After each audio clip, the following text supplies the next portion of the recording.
One question people often ask libertarians is, but who will build the roads?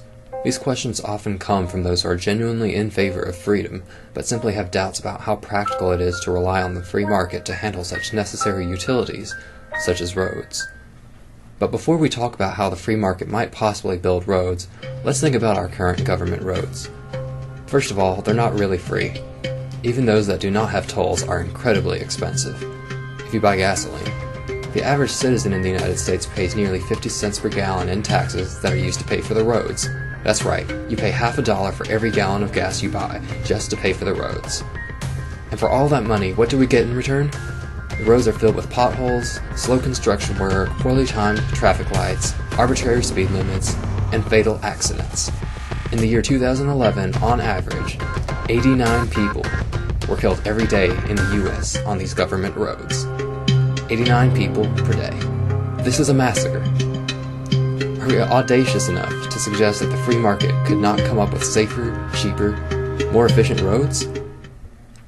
There are two main concerns most people have with roads that supposedly the free market cannot handle. First, there's the problem of eminent domain. Eminent domain is the confiscation of private property for the so-called greater good, which in this case would be roads.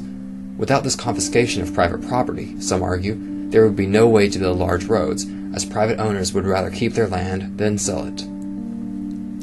There appears to be a conflict of interest at hand. There's the public interest, which is to build a road, and then there is a private interest, which is for the individual owner to keep the property. How can we decide what is fair in this case? How do we know who really needs the property more? Well, that's the beauty of the free market. If the public has a great need for the property to be used as a road, they will collectively be able to form a company and offer a large sum of money for the property. The individual who owns the property will have to decide whether he or she values the property more, or the money offered by the public more. If the individual chooses not to sell, then we can know that the individual will have more value in keeping the property than the public will have for using it as a road. If the individual does choose to sell, then the public obviously values the property more, and consequently will be able to use it for a road. So in the free market, any confiscation of property would be unfair. Does this mean roads wouldn't be built? No, not at all. For the very reason that roads are so incredibly important, there will be more than enough incentive for people to sell their own property to be used as public roads. The other problem many have with free market roads is one they refer to as the problem of externalities. Basically, they argue that since roads are freely accessible to anyone, nobody will want to pay for them. In a free market, though, this could be solved easily. One method would be through toll roads, which we actually already use on some government roads. This would work best, I think, on larger roads. Now currently, government tolls are slow and time-consuming, but if free market companies handle roads, we would probably see an instant pay system using scanners and QR codes, for example. These could take less than a second and not even require you to stop.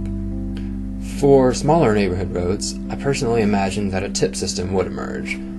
Local road building businesses would build and maintain these roads in exchange for tips, much like a restaurant. These, of course, are just my personal ideas for how to build roads without government. I'm sure there are many better ideas out there. But that's the beauty of the free market. Everyone will be able to compete in order to build the best roads possible. Who knows, there may come a point in the future when we don't even need roads anymore. If we get the government out of roads, the sky will literally be the limit.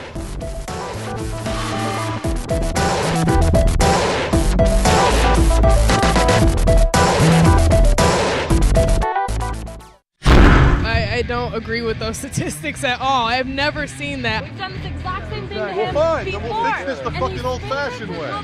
Fight back, fight back, fight back. We are the 99% and we coming for you.